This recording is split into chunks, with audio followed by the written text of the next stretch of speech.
He was 17. Broke. Staring at a phone screen that just wiped out everything he had. No degree. No connections.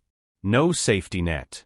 Today, that same person walks into rooms wearing watches worth more than most people's yearly salary, driving cars that turn heads on Lagos highways, running an academy that's trained over 10,000 young traders. This is Habby Forex. But before you judge the flashy cars, the luxury lifestyle, the look at me social media posts, know this: he almost quit trading 3 separate times. We're going to show you the version of this story nobody puts in the highlight reel. The blown accounts. The 2 a.m. panic. The people who laughed at him. Stick around, because Act 3 of this story? It's the decision most people never have the guts to make. And it changed everything. Let's rewind. Osun State, Nigeria. A modest home. No silver spoon, no head start. Growing up here, you learn early that nobody's coming to save you. If you want something, you build it yourself, brick by brick, with your bare hands. Damalaire, that's his real name, was different from the other kids in one specific way. He was obsessed with money. Not the way a teenager wants sneakers. The way a strategist studies a battlefield. At 15, he found Forex trading. Think about that for a second. 15 years old, staring at candlestick charts most adults can't even read, trying to decode a market that eats professionals alive every single day. He had no mentor. No structured course. Just YouTube videos, forums, and pure trial and error. And error is exactly what he got.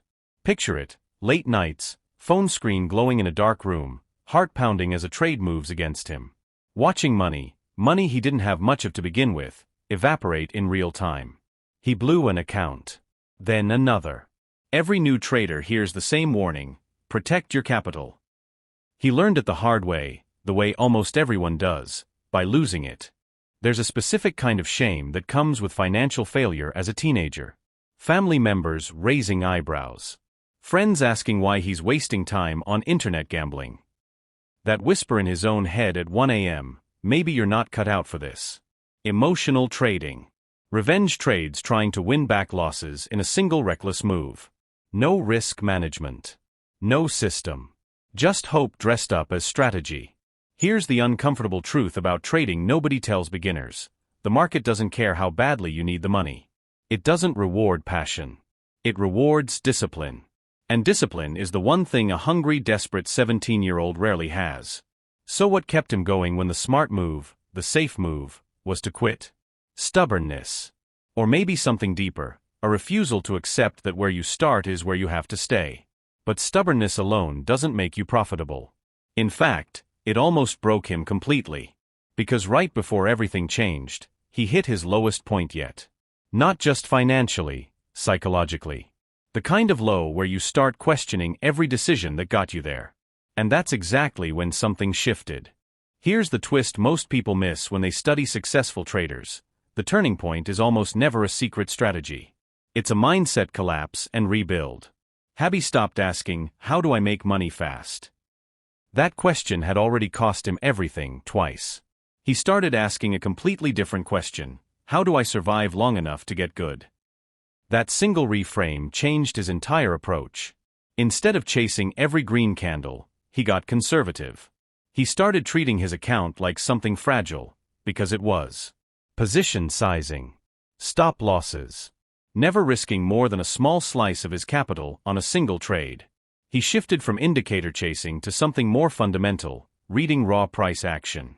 Candlestick formation. Momentum shifts. Breakout levels. Learning to see what the market was actually doing, instead of what a lagging indicator claimed it was doing. And maybe the biggest shift of all? He stopped trying to prove he was right. He started trying to be consistent. Consistency is boring. Consistency doesn't make for exciting stories. But consistency is what separates the traders who survive year 5 from the ones who blow up in month 2. Slowly, not overnight, not in some dramatic single trade, his account started to grow. Not explosively. Sustainably. Then came the milestone that changed his trajectory, his first 1 million naira in trading profit, at just 18 years old. Now, pause on that for a second. 18. An age where most people are still figuring out what they want to study in university. He had just proven, to himself more than anyone else, that the years of losses hadn't been wasted. They'd been tuition. But here's what happened next that most people don't expect. Instead of disappearing into a private life of trading alone, he turned around and opened the door for others.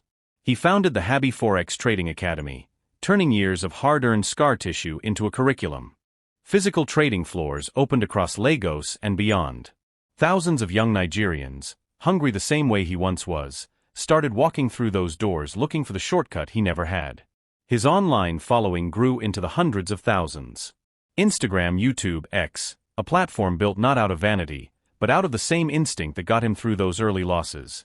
If nobody's going to teach you, teach yourself, and then teach the next person behind you. The lifestyle followed. Luxury cars. Real estate. Brand partnerships.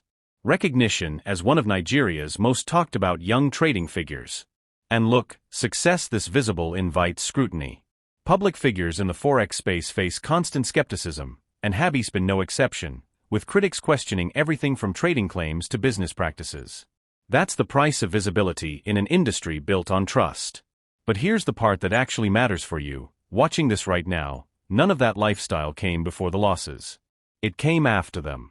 It came because of them. So what's the actual lesson buried in the story of Habby Forex? It's not get rich trading Forex. It's not even about trading at all. It's this: the losses that make you want to quit are usually the exact same losses that are teaching you the lesson you need to actually succeed. The question isn't whether you'll fail, you will. The question is whether you'll still be standing when the lesson finally clicks. From grass to grace isn't a straight line. It's a blown account, a sleepless night, a stubborn refusal to stay down, repeated until it works. If this story hit you, smash that subscribe button, because we're telling more stories just like this one every single week. And drop a comment. What's the one failure you refuse to let define you? We'll see you in the next one.